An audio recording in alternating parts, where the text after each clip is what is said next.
Hi, I'm Jen Wiersma, and I am a breast cancer survivor. And my name is Nikki McAdoo, and I too am a breast cancer survivor. So I was diagnosed about a year ago.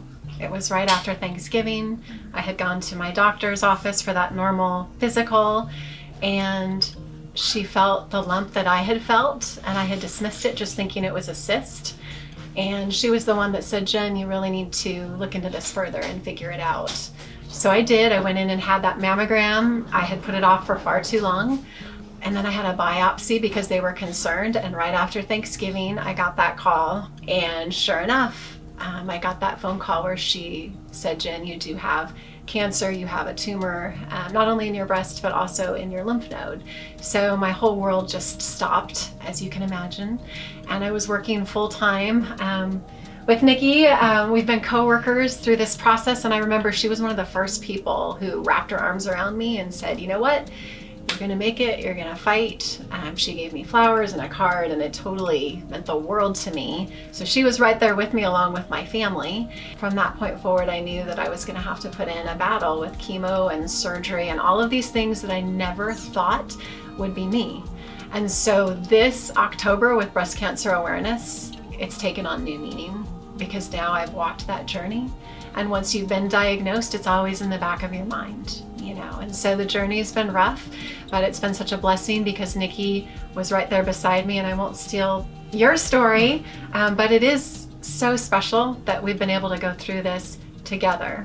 You know, our offices, are basically, it's almost a shared office. We're right across from each other. And so I was watching what Jen was going through. We're both just very, very health conscious people, and we work out together. And fortunately, because I'm so healthy, I don't ever get sick. And I put off doctor's appointments, and doing the checkups because I just always thought I was above a cancer diagnosis. Like what person juices kale every single morning and ends up with a cancer diagnosis. And so when Jen got her news, I'm like, oh my goodness, if something like this could happen to Jen, I'm like so far behind on all of my appointments. I don't remember the last time I got a mammogram. And so I was doing a self-exam, and I actually felt a lump, and I was like, oh no. And so I immediately called my doctor and said, I need to book a mammogram. My coworker was just diagnosed. I don't even remember the last time I had a mammogram. Actually, nothing showed up on the mammogram. They sent me in for an ultrasound because we felt a lump. They did the ultrasound and decided that they wanted to do the biopsy, and it was the day after Christmas. And then they said, okay, well, we'll get back to you around the 6th of January for the results. I'm like, you're kidding me. I'm going to have to wait 10 days to get these results. And when they called me on the 6th, I actually had 3 masses, 2 on the outer quadrants of the breast and 1 on the inner quadrant. So they started with the good news first. They were like, well, the 2 on the outside, those came back negative, but the 1 on the inside is positive. And I think I had just wrapped my head around, it was going to be negative. And so I was like,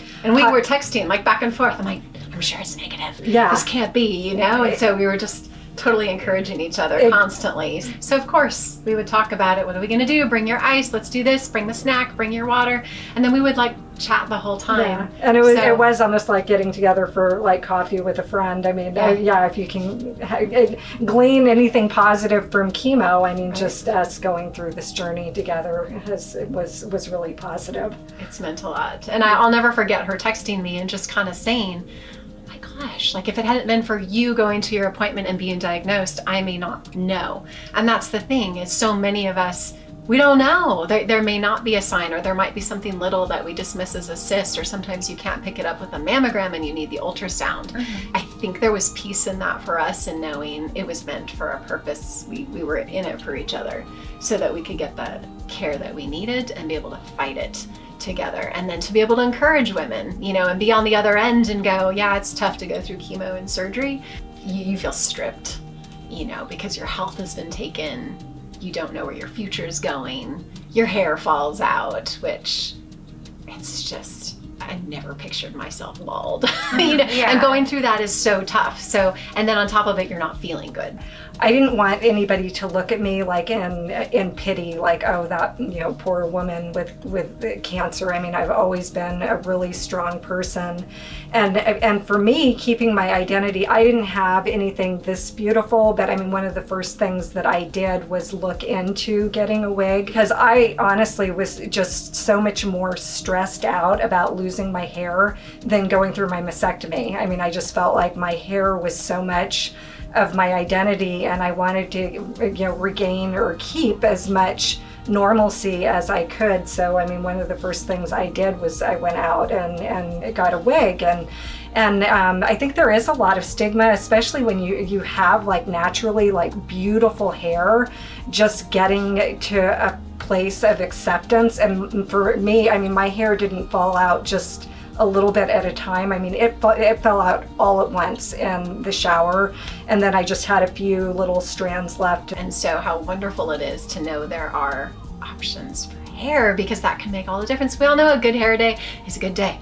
Yeah. So once that's taken down, there might be a time for that, but I know for me, I wanted to get back to feeling like me. Yes. You know, and chemo changes you in so many ways, and for many people, it changes your hair. We got crazy stuff going on right now as a result. And so how wonderful it is to find options. And it's worth it to do the investigating and look into what makes you feel like you again. Anybody who goes through breast cancer deserves it, right? Absolutely. Yeah.